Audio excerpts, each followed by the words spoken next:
And welcome to today's webinar. It's the second in our Cows and Chaos series of 2020, and our topic today is general grazing strategies. My name is Caitlin Reeser, and I am hosting today's webinar. Before we start, just want to draw your attention to a couple of things. If you'd like to ask a question, there is a question box you'll see on your GoToWebinar panel. Type in the question, address it to me, the organizer, and then I will ask those at the end of the webinar. Also, the webinar is being recorded, and you will be sent a link in an email tomorrow.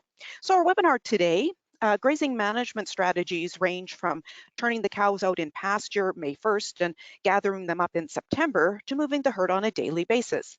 While the latter example may sound time-consuming, the production benefits could prove to be very economical. So our webinar today will outline the various grazing strategies to help producers determine the system that would work best for them. And to outline those strategies, we have Karin Lindquist with us, forage beef specialist at the Alberta Ag-Info Centre. So Karin, I will turn things over to you. All right, thank you, Caitlin. So today you're going to be talking about just some general grazing management strategies and some rules of thumb. So some different things, calculations, and that kind of thing. My first question I'd like to always for every presentation, it's always nice to ask why. So why manage? Why does it matter? Or does it matter?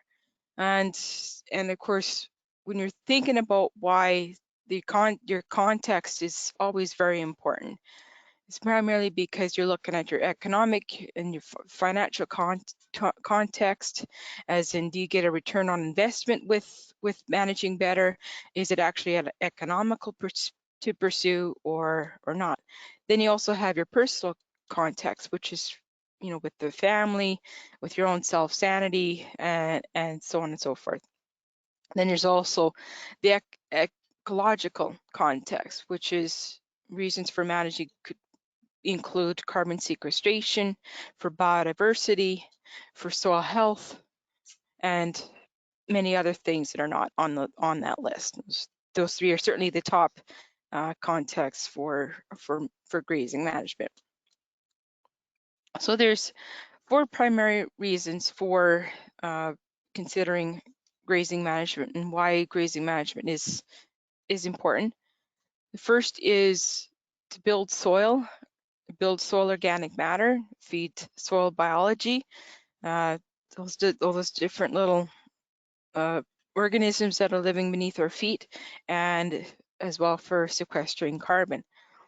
Our second reason is to increase the forage productivity of the stand as well as its diversity, and not only its productivity but also the longevity of that forage stand.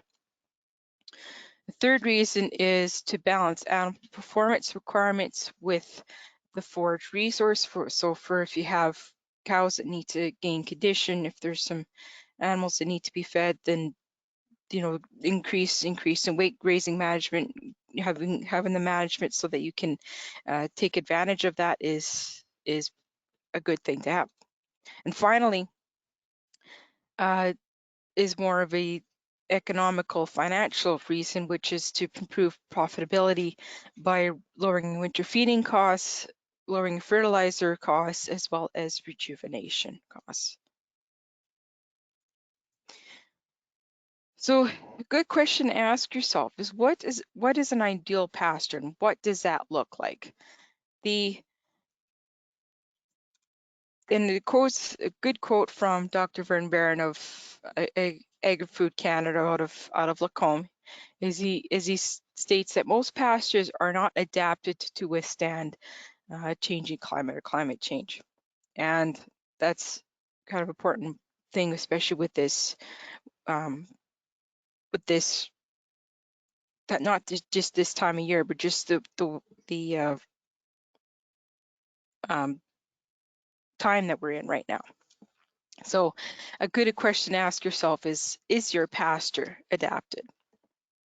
Is your pasture adapted to all the different changes in environment that we've been seeing so far? So in order to manage, it takes a bit of opportunity to be thinking differently, and that means to be basically thinking outside the box. instead of keeping it within the box. And in order to be thinking outside the box, you have to kind of look at things quite a bit differently. And then this is an awesome quote by Don Campbell, which is a holistic management practitioner rancher.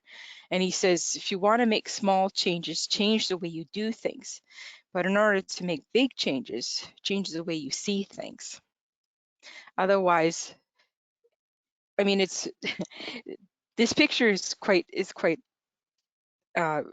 in more the context of learning from our mistakes, because it's certainly important to learn from our mistakes, and then in other words, in order so that we have less of a chance to make them again.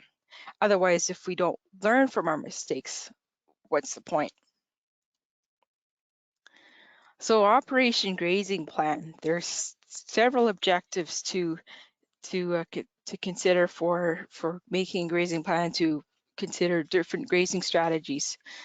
These objectives include control grazing animals, where and when they should go, rather than leaving them out in pasture to go wherever they please, eat whatever they want. To provide ample recovery time for plants. The plants get enough of a rest period for them to recover in time for the next grazing cycle.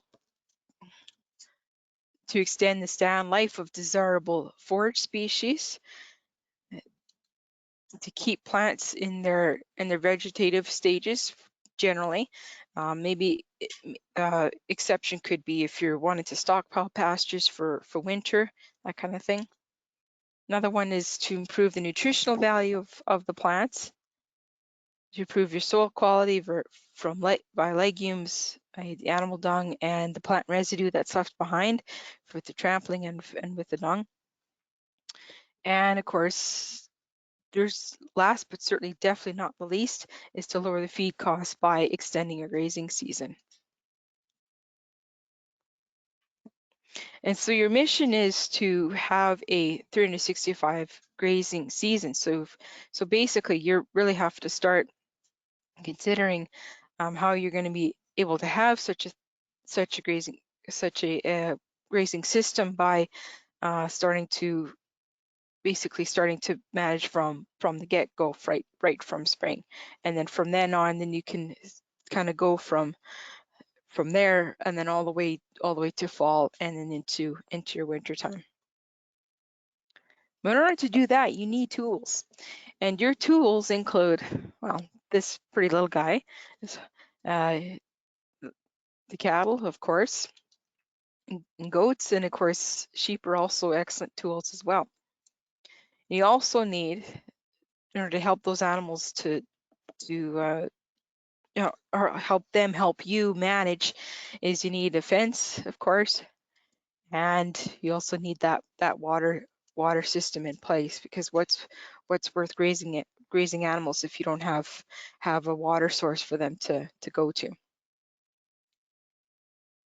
So now the question becomes how to best graze your pastures. Now there's 4 guidelines I'm going to be talking about today. These include a stocking rate, or sometimes it can be interchanged with the carrying capacity, for having the adequate forage for your animals, and to leave behind enough residue to be mulched into organic matter. So we'll be talking about how many animals can your pasture support for grazing season. Then we have time, and the time in terms of how long it takes plants to recover sufficiently until the next grazing, as well as how long that grazing period is actually going to be. So you can make your grazing time for the amount of time that the animals are on there to be short as you want to make it. Stock density is basically having that necessary animal impact for more even grazing, for more even manure deposition, and for trampling. And finally, there's a herd effect, which I'll be talking a little bit more, expanding a bit more on that. So it's basically the amount of having so many animals on on a short amount of time in an area that really needs it. And I'll be talking about a little bit some of the behavior change, and another terms for herd effect would be an ultra high stock density to as a kind of a means to speed land restoration. So let's first look at the stocking rates here. And the stocking rates are basically means the number of animals that are on a piece of land for the grazing season. And stocking rates are in the another word for stocking rate is an animal unit month per acre. And so basically an animal unit, the equivalent of an animal is 100,000 pound cow consuming about 25 pounds of forage and dry matter basis per day. So an animal unit month is basically that 1,000-pound cow with or without a calf that where she's going to be eating 1 month's worth of forage, which is if you do the math by the 25 pounds per day, that should equate to approximately 800 pounds of forage in a dry matter basis per month. Now, some of these stocking rates, there's so many different numbers out there. So I had to look at some of the numbers that have been out. So like Roe et al. From 1988. These haven't really been changed for quite a while. So I was using the provincial stocking rate guidelines for Stettler area, which is where I work. So these include the range from excellent condition down to fair to poor condition. So you can see the changes in condition from basically means amount of forage that's available to the animals. So you notice that with the annual precipitation that's lower, the stocking rate is certainly going to be lower for the low precipitation area versus areas that have a bit more rainfall. And of course, if you're in a wetter area, so you should expect a higher animal unit month and a higher stocking rate.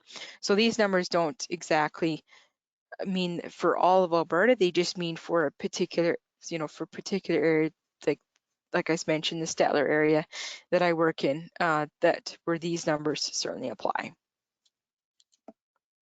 So pretty important when you're doing stocking rates is to know some calculations. So the thing is that main rule of thumb for presenting is never ever do math in front of an audience, virtual or if I'm actually standing in front of you folks. So what I could do is, what's a great thing to do is to give you some formulas here. So first, there's two main formulas, and this first one is they're calculating out the pasture acres required, and when you doing that, that's basically calculating out animal units. So how much an animal unit there is times the months of grazing, so the amount of grazing you want to have a certain amount of months, divided by that the stocking rate for your area, and that would give you the pasture acre set that are required in your context. Then we have the pasture capacity, so that's the number of animals that are needed, and the formula for that is the number of acres you have times your stocking rate that is prevalent for your area, divided by the months of grazing that you've targeted for your pastures. So these numbers, of course, if I actually did the numbers, they would certainly be different for everybody across the field from all over the province, even not just within Alberta, but also beyond that, within Saskatchewan, Manitoba, down in the States, that kind of thing. Now, another issue with stocking rates is that we have to really account for the cow size. And it's important to remember that we have to adjust for current cow size, what the modern cow size is. Thing is that prior to the 1950s, most of the cow weight actually averaged about 8,000 800 to 1,000 pounds in body weight. Well, today,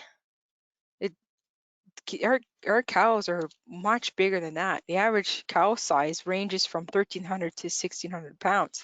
That's average. I mean, there's cows that could be a little bit bigger and a little bit smaller than that. So we have to account for that cow size in order to get more of an accurate representative of what our actual stocking rate is. So a good rule of thumb to know for the cows is that the larger that cow is, the more she's going to eat. So another rule of thumb in following that is that you need to add 0.1 animal unit for every 100-pound increase in live weight above that standard animal unit.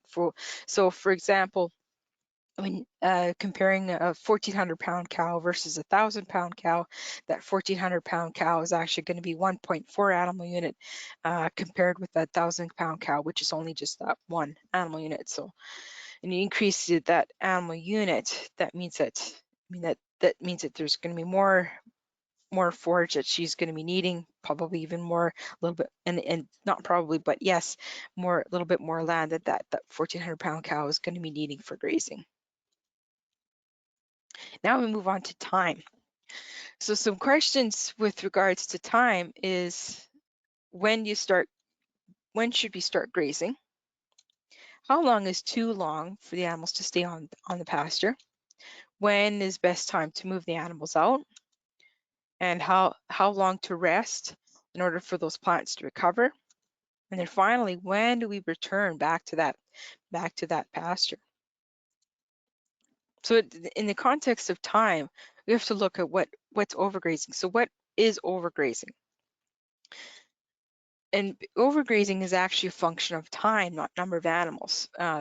This goes in against some of the definitions you find in the dictionary that that overgrazing is supposed to be not too many animals on there. Well, that's not exactly true. It's actually more of a terms of time that the animals are on there. So it's also another definition for overgrazing is when animals have an opportunity to return to the same plant that they ate and eat it before it has ample time to recover. So instead of a plant getting one bite, the animal is able to come back and get 2 bites or more. Now there's some impacts with overgrazing, and that impacts the plant's ability to root. So overgrazing typically, I'll show you a little bit in a little bit here, the tends to give the shallower roots, so those plants are not able to get the roots down enough to get nutrients, to get water. It can cause some weed issues, so you can clear up some areas for and create more of a habitat, more of a soil is more exposed so that the weeds have an opportunity to come up. Then you have an impact on plant residue, which over, when you get too much grazing, then that can mean that there's not enough plant residue that's left on the soil and soil surface in order to protect it. So in order to fix overgrazing, one thing to do is to recheck your stocking rate calculations. One way to do that is to look at the cow size. Did you account for the weight of the cows? Like, did you accidentally use just that standard animal unit and didn't account for the current cow size that I showed you in the previous slide? And another way to fix it is to make sure you really control the animal movement. So the more you get more control over that, the less chance those animals have to actually come back and regraze the plant before it has ample time to recover. So there's been some experiments that have done that kind of show the impact of something like overgrazing. And this slide shows from Virginia Tech where they did some cutting of these grasses, and they showed the difference in the time that they cut those plants. So they still cut about the same, cut to 2 inches, kept that the same. That was their control, but they changed how often they cut. So as you can see that there's actually more root growth when when the uh, when the researchers went to cut every 4 weeks. There's a much greater root biomass in this plant here I'm circling here, versus cutting every week, which is a stimulation of the overgrazing. So that's a huge difference. That means this plant here, the one cut 2 inch every 4 weeks, means that plant's has more root. They can get down further into soil, and it's more adapted to instances where there might be some spells where you don't get enough rain, and that kind of thing. And then I show here that the solar panel, and this is from Holistic Management Manual. It's one of my favorite diagrams because it shows the time. It kind of gives you a little bit more of a view of how big an impact that time has in terms of plant recovery. So atop the plant in here, the top of the plant is actually the cream of the crop. That's the best part of the plant. But not only that, but making sure that you're removing all the top of the plant means that the plant has actually a much quicker time to recover versus if it was cut at the top third, and then all of a sudden it got caught again down at the bottom there. And when it gets cut way down at the bottom there, the recovery time really slows. It slows down until it reaches a certain point and it's able to recover again. So less to learn. If you're making sure that you're cutting the top part, that recovery is going to be a lot quicker versus cutting at the bottom. So in other words, don't be afraid to waste grass. It's actually a good thing to leave a bit of residue behind, leave a bit of that green material behind, because that means that there's more solar panel that's left behind and more ample time for those plants to quickly recover for the next grazing. That's actually how you start building soil. So this is your solar panel. This is of greatest importance. This is the free solar energy. It's that you get in order to be able to have enough forage for your animals to eat. So it's basically just showing you just how much important. And of course, it's quite pretty when you get a spider web in there as too.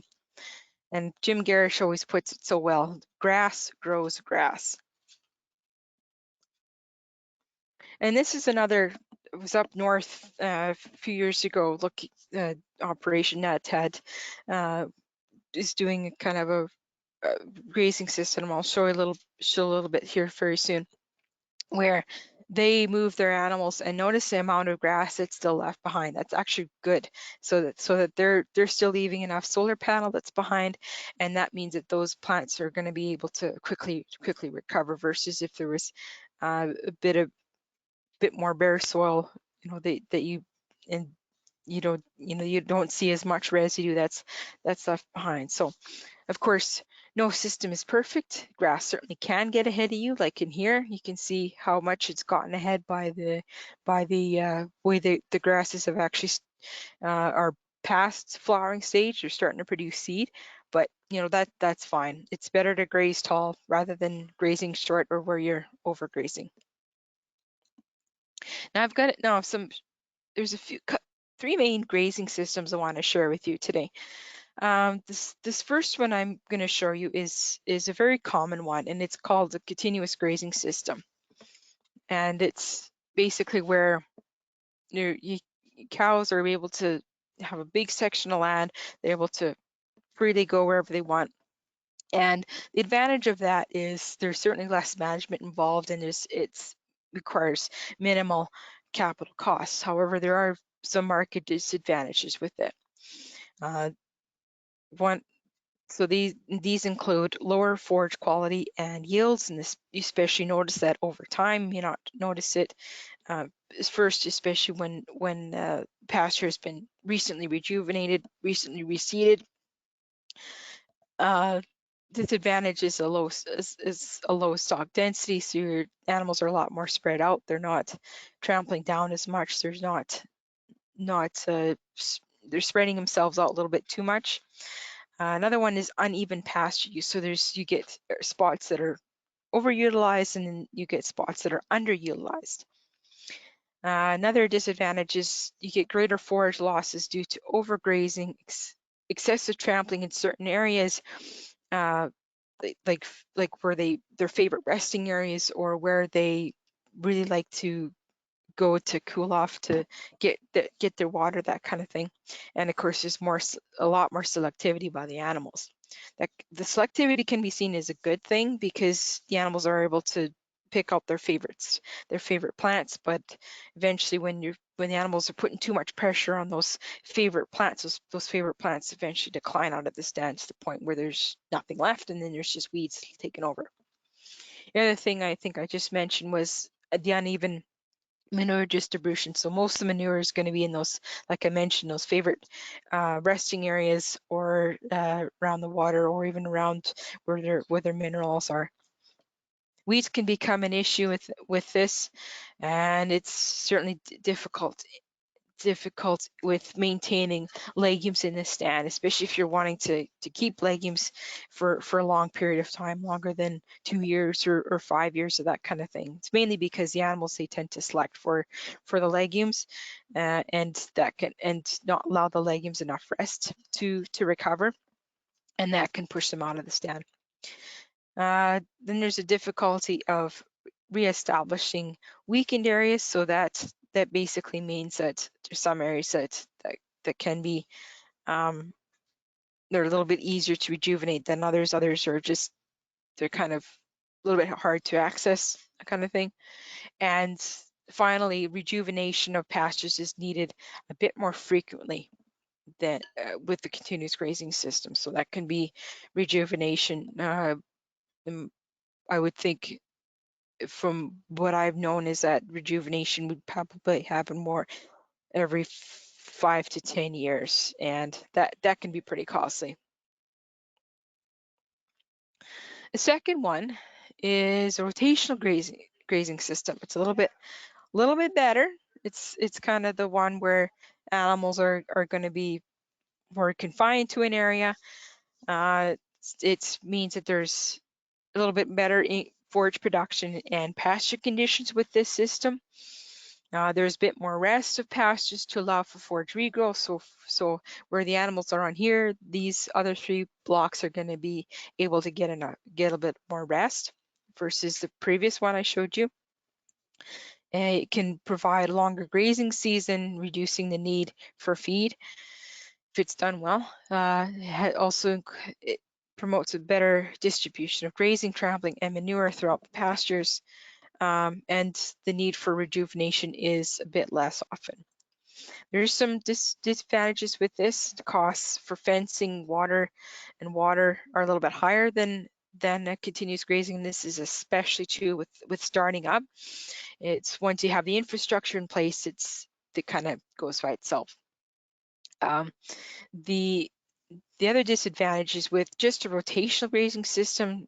I've find that forage productivity and the utilization is not as high as with a mob grazing, or in other words, as a management intensive grazing, adaptive multi-paddock grazing system, where primarily because of rotational grazing, it's based on mainly time by itself, not necessarily by the plants themselves and how well they've recovered by the plant community. So basically, you're just moving animals after a certain period of time. So that can have an impact on that forage resource.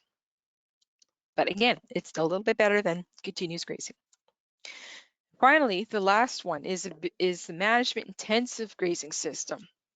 And that's where you're really tightening up the animals, really kind of mobbing them up in a smaller, much smaller area, and we're actually moving a bit more often than with the rotational grazing. And there's so many different terms for this type of grazing system. Like management intensive grazing is one that's been coined by Jim Garish. It's also been called mob grazing, adaptive multi-paddock grazing, holistic planned grazing, and so on and so forth. So there's quite a few different names for that, but it's basically the principles are simple. You're just they're basically the same. You're mobbing up your animals, you're moving them frequently, and you're moving them based on not just time, but also how quickly the forage resource has recovered. So some advantages with this is that you find that the highest forage production and use per acres has been seen with this kind of system.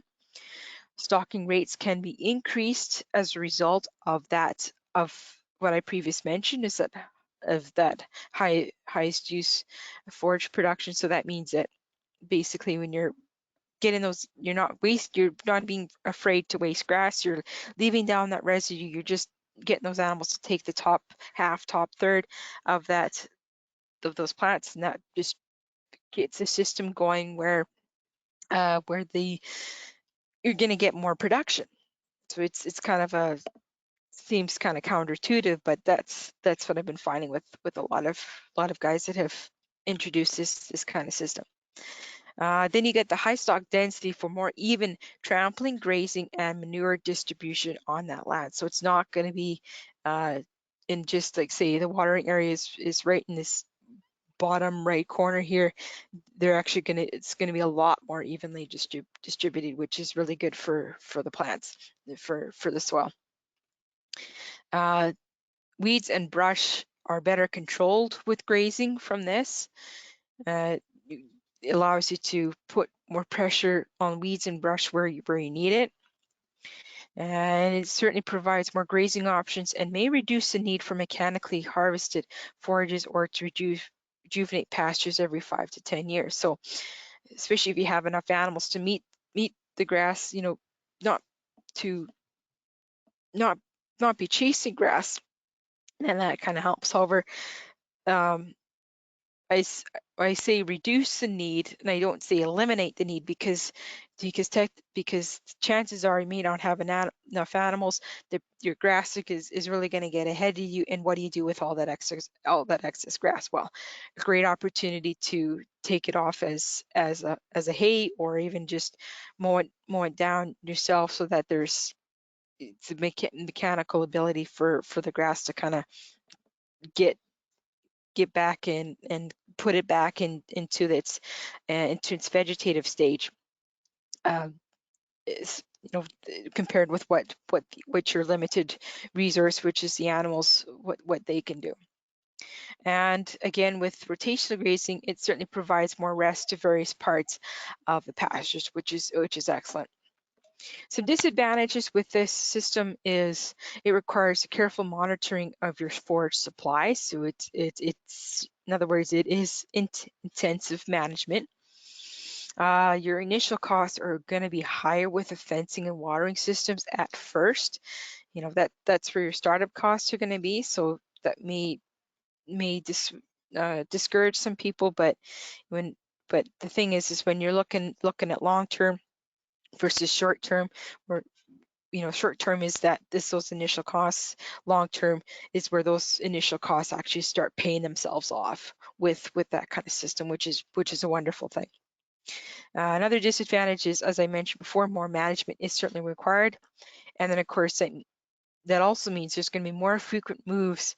You're going to have to be doing compared with rotational grazing. So for instance, with rotational grazing, you may be moving once a week, once every 2 weeks, whereas with management intensive grazing, you may be moving every day. You could, some guys even move every 2 hours, depending on how heavy how much they bunch those animals up to be grazing, which is a great segue, because now go into stock density.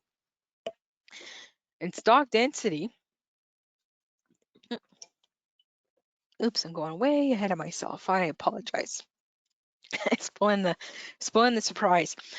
So stock density is a number of animals or live weight per acre on a particular piece of area for a particular length of time. So it's a little bit different from stock density or stocking rate, which is based on an animal unit for a month.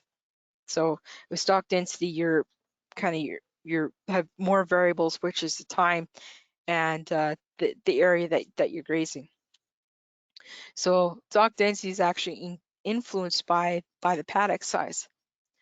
So when you decrease, the smaller the paddock size is going to be, you can have the same number of animals. That just means that the stock density is going to be a lot higher. So you can have more pounds per acre on that piece of land.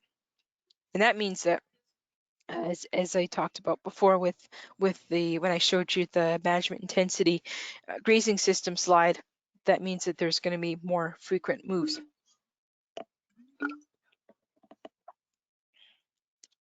So stocking rate, in comparison with stock density, stocking rate doesn't change. It remains the same, but it's just that, I mean, I'm getting ahead of myself here. Stocking rate is you're still getting the same number of animals on the same acre. It's just you're tightening up those paddocks, and you're just having smaller paddocks, which like I said before, it influences the amount, how many pounds per acre you're putting on that land. So a good example here is where you're going from, let's say 1,000 pounds per acre, which is a stocking rate of, say, 1 animal unit month per acre. Just kind of throwing that out there, to 1 million pounds per acre, and that means that's changing from 1 animal unit per acre per day to 1 animal unit per 1,000th of an acre per hour. So that means that you're having the base, that basically means that you're just tightening up those paddocks, tightening up a lot smaller, so that these animals have a bit more impact in one small area, but they're being moved much more frequently in order for them to prevent them from overgrazing, from taking a bit too much grass, and in order to allow a bit of that residue left behind, now allow them to get that manure down. So like I said, smaller the area, the higher the density. So this, as I said, it's just a proof of concept. So there's no need to be as high as above, although there have been people that have done as high as above. They have that 1 million pounds per acre or more. But it's just kind of a proof of concept to show you that this is what stock density really looks like when you really take a look at the numbers. And another word for this kind of grazing is it's also called ultra high stock density grazing. Now the fourth and final factor to look at is herd effect. This is kind of a little bit of a new concept. So it's basically an advantage to use when you have a site that needs a sudden, short duration, heavy trampling in order to get things going. So that's where the high stock density, that ultra high stock density, really helps. That kind of creates that herd effect to start doing all that trampling, all that manure on the piece of land that needs it. So here's a herd effect typically causes a shift in behavior when animals are crowded for a short period of time versus when they're loose. And it's important that it has to be a short period of time, not a long period of time, because if you have those animals on that little piece of land, little piece of ground for a long period of time, that common sense would tell you that that piece of land, that little piece of ground that needs work, is going to be turning into a mud hole. So you really need to understand that it's a short time that gets just get enough trampling, but it's short time could be only an hour. It could be, it depends on the size of the herd. It could be a couple hours, or it could be just maybe 10 minutes, depending on how many animals, depending how tightly you have them together, how much they're milling around. So it's just that shift behaviors when animals are they're kind of loose, they're kind of relaxed, and it's you have their own space kind of thing, versus when you're crowding them into a really tight spot, all of a sudden they're competing, they're looking at each other like, who's going to get this first, who's going to get this little piece of ground first, and then you kind of get into this mode where you're just kind of jostling around a bit. It's that kind of thing. If you think about it, if you've ever been on a crowded bus or crowded subway before, and you go from uh, you're walking outside, you're free and loose and whatever, and then you get in this very crowded, or even an elevator, it's a great example, and all of a sudden your behavior changes because you're kind of keeping to your spot, you're kind of jostling around for, not quite jostling around, you kind of respect the each person's space, but you're kind of just still have to move around a little bit. But the animals, I mean, that's kind of their thing. They're just jostling around and getting what they need in competition with the others, and it is kind of a competition thing. So that's, yeah, the milling around. And the great way to invite that herd effect is using some hay, old hay, salt block, or a mineral to attract them to that area. And it's especially when the animals are, they see something new and then they just go for it, and that kind of creates that herd effect.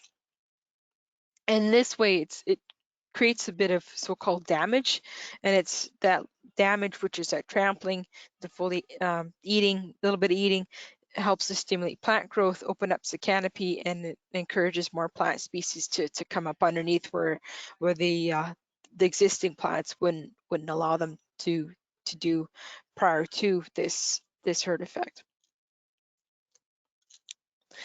So now I'm going to be switching gears a tiny bit and talk a little bit about part of this grazing strategies is paddock design. So you have to consider what kind of shape, what kind of size of paddocks to have, especially if you're thinking about implementing some of this new grazing management strategies in the next few years. So there's a shape, and paddock shape is determined by topography, so hilly areas versus valleys, and of course the plant community types, soil types. So this can have an impact, on how much there's forage, how much forage production is, say, versus on a hilltop versus down in the bottom areas where you've got the wetland areas. And of course that the shape can also be a means of maybe wanting to exclude some animals out of wetland areas, out of creeks, riparian areas, that kind of thing.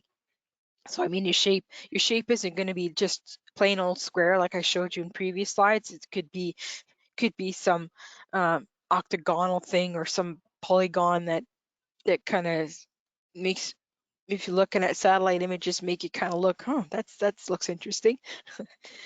So then you get size. So paddock size is determined by herd size, so how big of a herd you got.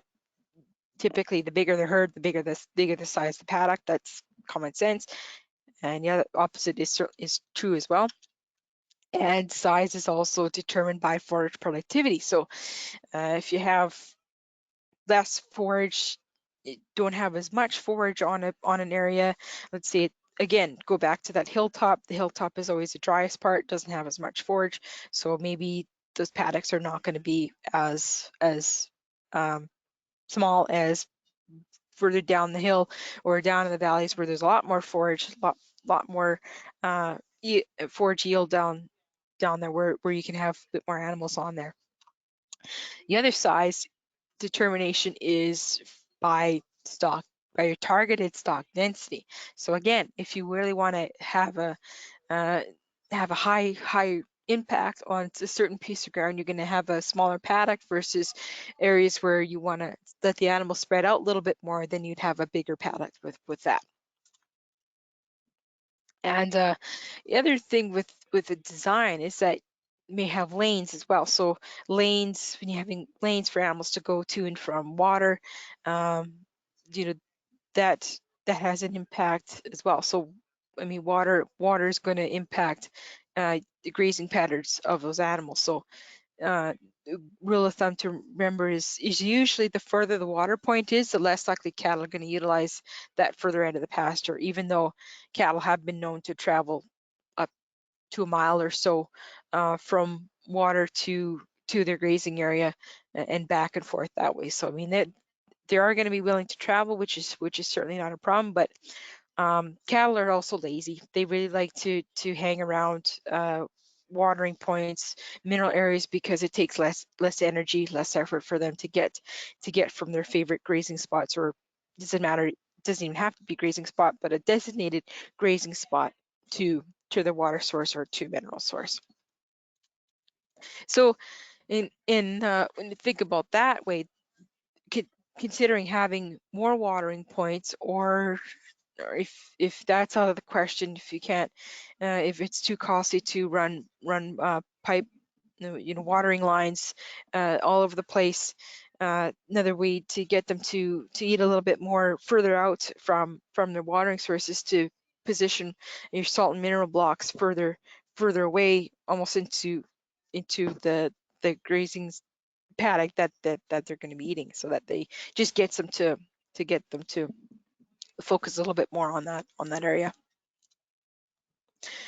Now we're looking into grazing legumes. So grazing legumes, and most people are familiar with legumes as alfalfa, and they are, and benefit for legumes, regardless of whether it's alfalfa, regardless if it's other legume species, they make them part of a diverse pasture stand as nitrogen fixers. So they provide nitrogen not only for themselves, of course, they always need nitrogen for themselves, but also for the other plants that are surrounding them, so their grasses and other forms of that. However, there's some issues with legumes, especially alfalfa, and as well as some clover. So some management considerations for introducing animals to alfalfa stand is pretty important. So I've got a few here that are important to memorize. So first one is make sure that you're moving the animals in the afternoon. This is when you're moving them in the afternoon, that correlates to the fact that the dew is already going to be burned off by the sun, or not burned off, but evaporated off the plants, so that the plants themselves are a bit more drier. They're not going to be as wet, because when the plants are wet, from the animals in the morning, when that dew is on there, that actually increases the digestibility of that alfalfa, which can cause some bloat issues. Second tip is move the animals when they're not hungry, and they should be full. They should be basically not all that interested in this new pasture stand.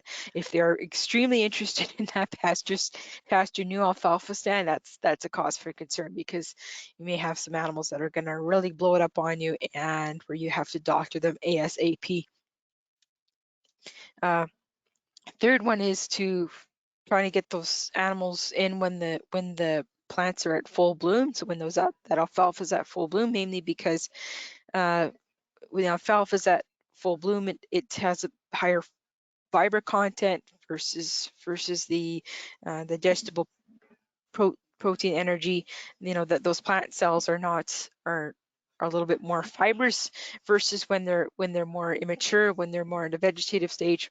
So that just makes it slower for the rumen microbes to digest, and reduces that incidence of bloat. And as far as fall is concerned, avoid grazing 3 to 2 weeks after killing frost. And the main reason for that, 3 days to 2 weeks. Sorry, I said 3 weeks to 2 weeks. That's incorrect. 3 days to 2 weeks after a killing frost.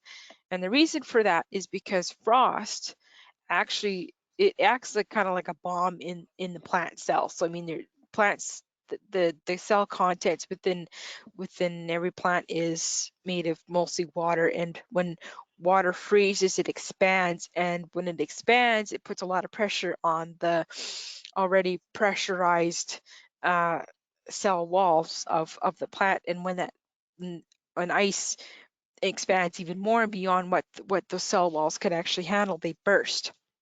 And when they burst, that just means when the animals are let into an area soon after a frost, that means that their digestibility is really gonna has already skyrocketed. So that's where you can get concerns with bloat. So leaving them to for those plants to dry up a bit more, that amount of time, 3 days to 2 weeks. That's just a time where the the plants have a opportune time for the evaporation to occur, for those cell walls to kind of dry up, for the plants to dry up. And when those plants dry up, that means that the animals are not going to be the forage is not going to be as easily digestible as what happened immediately after frost, when that freezing action destroyed those plant cells. The other thing with grazing legumes is kind of a challenge is it's important to have the recovery time for legumes to rest. Now, there's some this is more of a guideline. It doesn't mean that it's actually true for your context, for whatever situation that you're in. Typically expect, especially in a rotational or management intensive grazing system, a good rule of thumb for recovery time is 25 to 40 days or so before the next grazing or cutting for hay, and that just allows those legumes to grow up enough, get their energy back under their roots, get themselves prepared for the next grazing or for next cutting.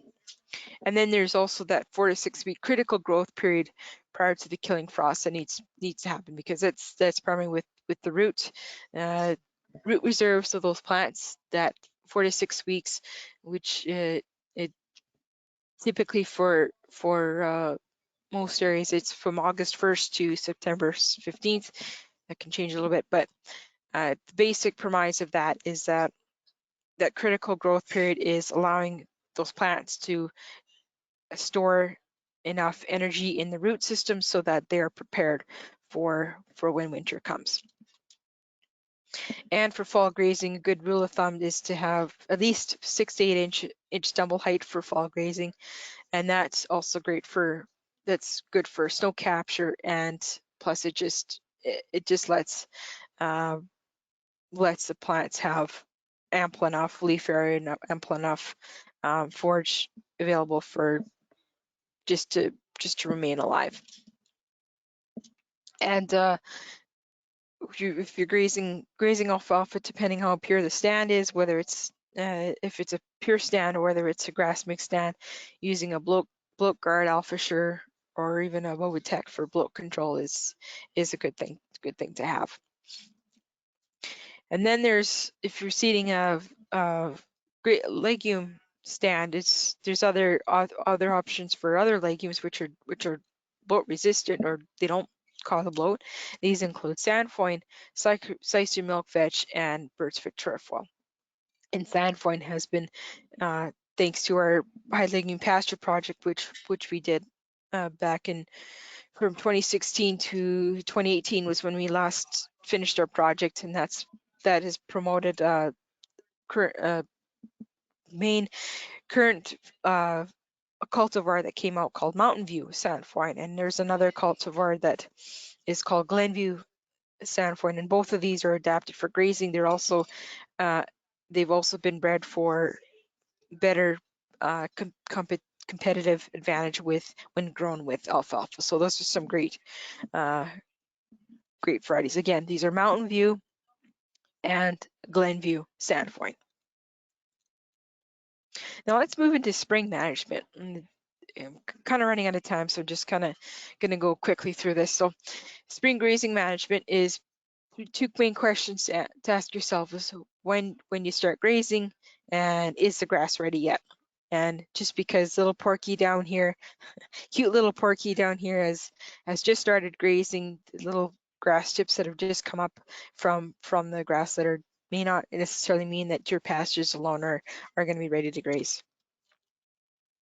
So the important thing with spring grazing is to understand about those root energy reserves in the roots. So grass, of course, stores energy in the roots for the next phase of growth, whenever that's going to be.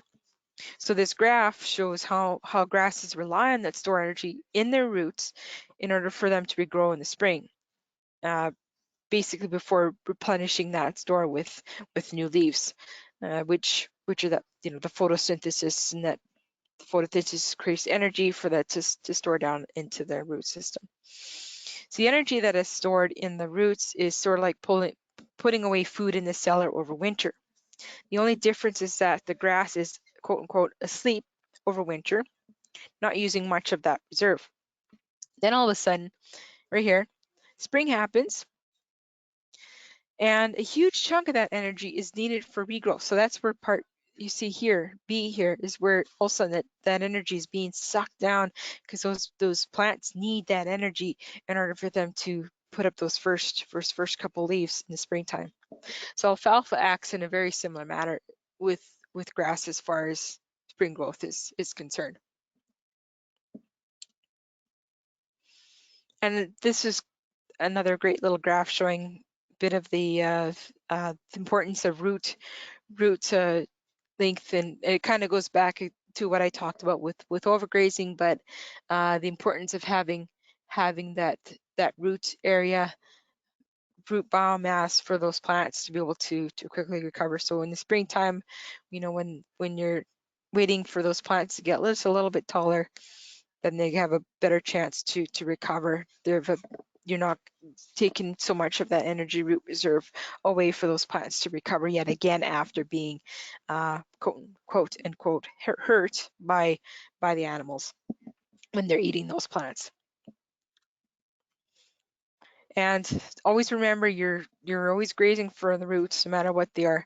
So that's when you're grazing for roots, grazing for soil, you're guaranteeing the longevity of your pasture, because the greater those roots are going to be, unlike this little guy right here, which is a turf grass, or or basically that could even be an overgrazed grass. If you're grazing for a lot of roots, to have a lot of roots in your stand, that just means that you set yourself up for success in terms of keeping that pasture in production for a very long period of time. Now, a few little guidelines I want to share with you here is the grazing should start by, in terms of how many leaves you can count on a plant, not necessarily by plant height. So counting leaves in the spring is going to be pretty important. So this kind of goes against the standard advice, is to start grazing at 8 to 10 inches. Now, 8 to 10 inches is kind of meaningless when you look at different species and in different areas when they're going to be growing. So this picture right here shows a western wheatgrass plant, which is growing quite well, but it only has two, maybe half of a leaf stage, and it's well over that 8 to 10 inch guideline. So is that plant ready to graze? Obviously not. You compare that with a shorter plant, which just barely started making the 8 inch as it grows, but look how many leaves it has: 1, 2, 3, and then 4 leaves, and that is certainly ready to grow, even though it is shorter than that 8 to 10 inch standard. The other thing is that we got different species that operate at different heights. So for instance, Kentucky bluegrass will be flowering by the time it's 4 to 6 inches tall, where smooth brome may only be at a 2 leaf stage at that height. So species, and of course where it's growing, how it's growing, that kind of thing is certainly important. So make sure you're counting the leaves on plants before determining if it's ready to graze. Second rule of thumb is to graze lightly, take a third to a quarter. So quarter of the leaves so that those plants, yet again, going back to what I talked about previously, they have the more leaf you leave behind, more leaf area you leave behind, the quicker those plants are going to recover. So finally, if there's other pretty simple rules of thumb. If those plants are going to be growing fast, you got to graze fast. But if they're growing slow, like come July, August into the summer months, later summer months, then you're going to have to slow down your grazing rotations. And of course, when I talk about next grazing and be a little more severe, I mean that after that first little takeoff of those first spring plants that come up, once they get covered well enough, then the next grazing you can be a little bit more lenient in how severe they can be.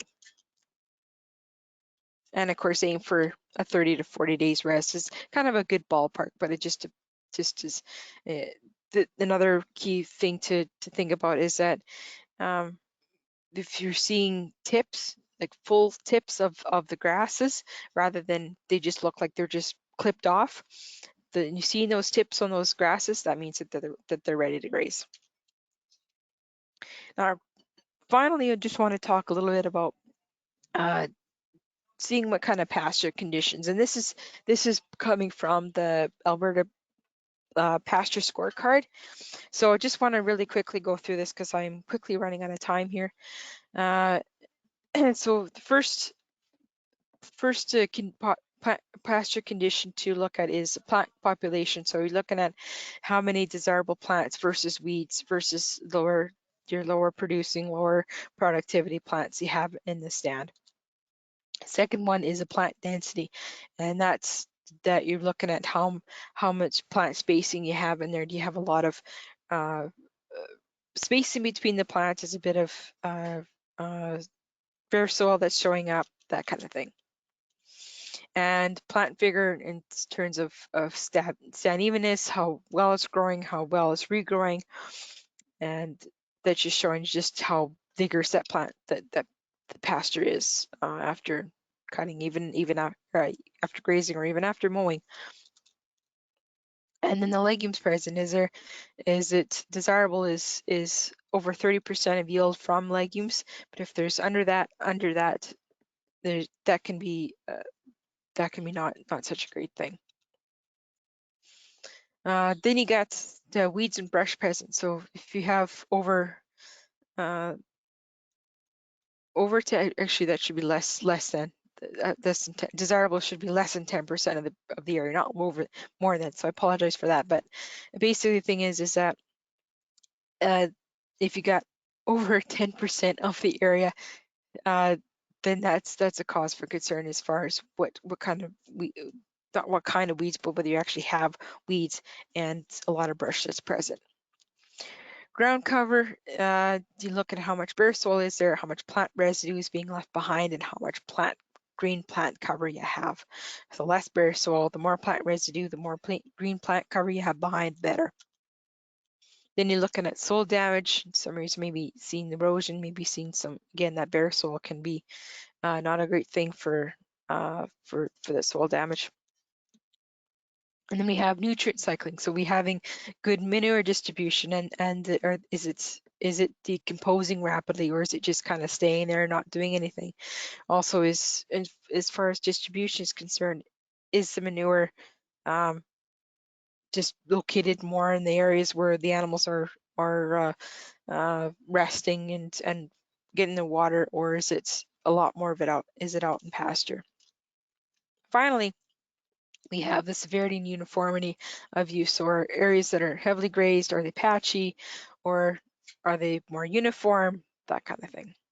So I thank you for listening, and if you have any questions, pop them in. I think Caitlin, you had mentioned before where they were going to be posting questions. If you have any, if you have any questions and you're listening to this webinar, please give me a shout. I have contact info on this slide here. So thank you again. Thanks very much, Karen. Lots of information there for people to think about when it's coming, when they're thinking about their grazing systems. And yes, if you, those of you on the line with us, if you do have a question, just type them into the question box, and then I will ask Karen. So we do have a couple questions. So first off, Karen, your last bit of your presentation was talking about spring grazing, and I know you can't really generalize, but when does spring grazing usually begin? Usually, in terms of the of time of year when it begins, it can range from, depending on where area you are. So, further south, it's going to be earlier than way up north, way up in the Peace Country. So, down south, the grazing may begin about May, and further north, spring grazing may not begin till end of June, uh, July, that kind of thing. So it just depends on uh, how much forage is there, how much you got, and of course whether the weather is going to be cooperating with you, because we all know that if it's going to be, weather's not going to be there, if you don't get the rains, there's not going to be much to graze. So all those things considered, those are what I would consider the kind of the ballpark time that most folks would be starting to graze. And of course, as you mentioned, it depends on the province, the part of the province you're in. It depends on your particular situation as well. We Definitely. do have we do have another question. When you were talking about those three systems you were referring to, and I know you touched on this a bit, but can you talk about how often animals should be moved when you're using the rotational grazing, and then you also referred to that mob grazing. Can you hmm talk about the frequency of moving animals? Again, this all comes back to what a person is comfortable with, like if and how much time they have on their hands, basically. You want to think of it that way.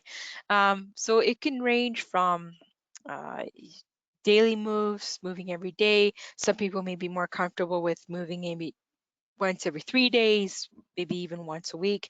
It just depends on their comfort level. Um, but if your goal is to increase diversity, the biodiversity of a pasture stand, or if you really want to uh, have more trampling, have more manure distribution than what you've had before, then you'd have to really consider a lot more frequent moves. Like uh, you may want to go a little bit more sooner than once a day, once every 24 hours. Maybe you want to move every 12 hours.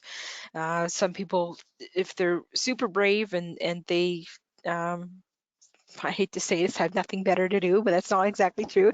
They want to move every hour or maybe 2 hours or every 6 hours, that kind of thing. So it just depends how much stock density they're targeting for, how much of an impact they want to make on their pastures, and what other kind of factors, what the kind of goals that they, goals and objectives that they really want to achieve with their pastures. So context is extremely important with that kind of question. So, and as Grant Lestuca, who's is off doing whatever he's doing, he'd always say it depends, and that's a great way to answer that question. It depends.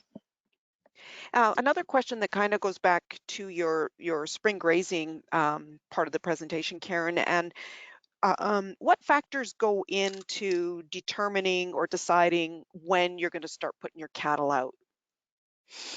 So factors are going to include, again, that includes the species that you're going to be grazing.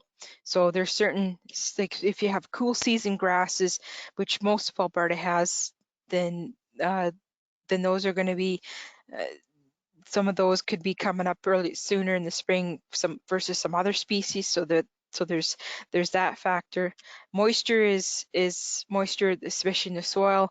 Uh, what what's in the soil is going to determine how fast those grasses are going to be able to come up, how quickly they're going to be able to go beyond just their 2 leaf stage and get up to that 3 or 4 leaf stage that you really want to get.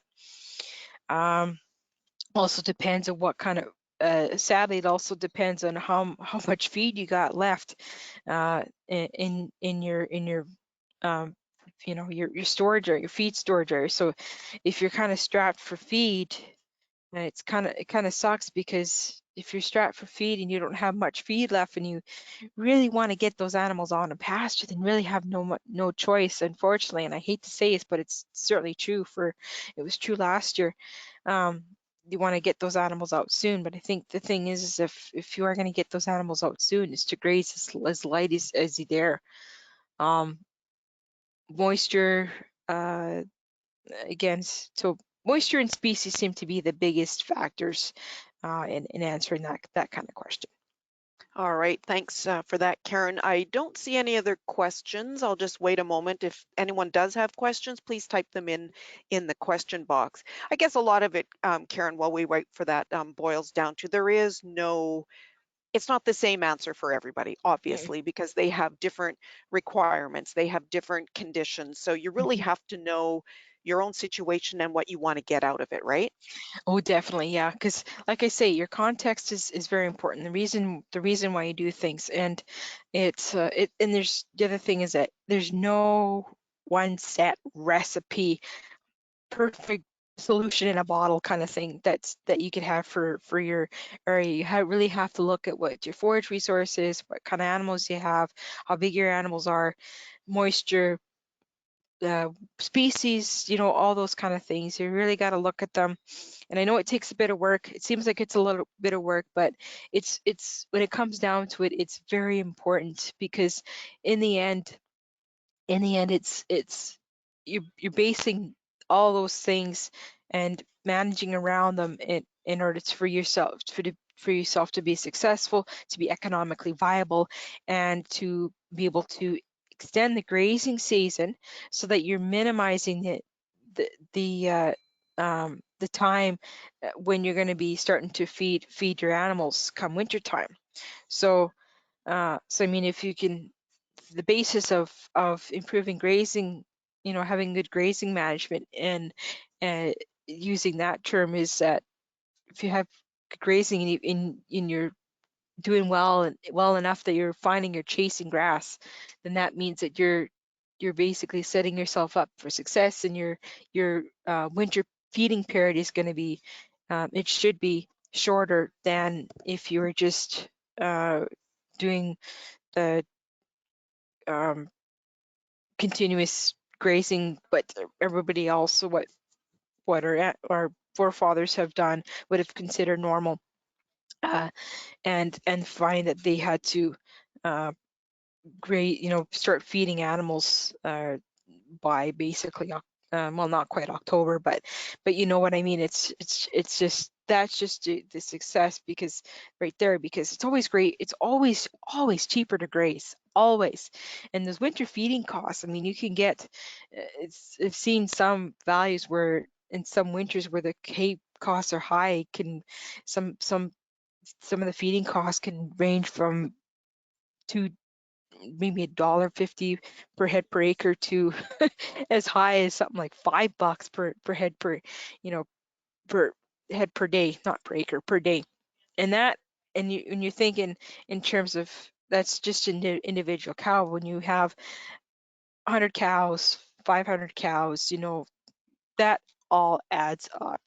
And if you can extend your grazing for as long as you can, as long as you dare, with some good management, like some of the tips that I talked about today, then you're going to be a much happier person, a lot less stress, and it's just going to be a bit. You're just going to set yourself up for better, and especially in the long run. Exactly. We do have another question, and in the meantime, if anyone else has questions, please type them into the question box. So, your next question, Karen, want this person would like to know the type of fencing for rotational grazing. Ooh, well, it depends. I like to use that question. Um, Using that answer for rotational grazing, uh, they can do anything. It depends on how much you're going to pay. So I mean, certainly could use the old barbed wire fencing. There's a high tensile fencing that can be used as well. We just using a couple strands electrified, and that helps as well. So I mean, once you get that perimeter fencing in place, which is, you know, where you're just keeping animals off the road, out of the neighbors, keep the neighbors happy, good fences make good neighbors, you know, that kind of thing. Then within that area, then you're kind of a bit more flexible with what kind of fencing you can use. So even then, with rotational grazing or even management intensive grazing, adaptive multi-paddock grazing, another mouthful, you could even use temporary electric fencing where you just string in 1 or 2 wires, and when using a temporary electric, that helps you where you have the opportunity to move fences around, kind of play around with paddock size and the shape of the paddock, and according to what you've learned with the grazing for that year, for that month, that kind of thing, because you're always going to be learning with what you need or where you need to graze, that kind of, you know, things like that. And having, and you know, it's kind of nice, it is kind of nice to have a little bit permanent fence where you don't have to fiddle around with moving things. But then again, if you have there's advantage of having something that's temporary where you can move it around and experiment and that kind of thing. And when you have that opportunity to experiment, then that kind of means it's, you know, that you may find that a certain area where you're happy where that temporary electric fence is, maybe you want to replace it with something a bit more permanent, kind of thing. So there's that. So I mean, like I said, it depends. So it depends on what you want to use, what your objectives are. But um, I find that with rotational grazing, high tensile, or even the using the temporary electric are pretty good for using that in that system. All right. Thank you very much, Karen. I don't see any further questions, but if you do have questions, you can always phone Karen at the Ag-Info Centre at 310 Farm. She'll be there to answer questions as well. So I'd like to thank Karen. I'd like to thank those of you on the line with us. And just let you know, our next Cows and Chaos webinar is 1 week from today, so it's February the 27th. And Jason Wood, who is our provincial livestock market analyst with Alberta Agriculture and Forestry, will be giving a market outlook. So that's a week from today, and we hope you can join us for that webinar. So I'd like to thank Karen. I'd like to thank those of you for attending.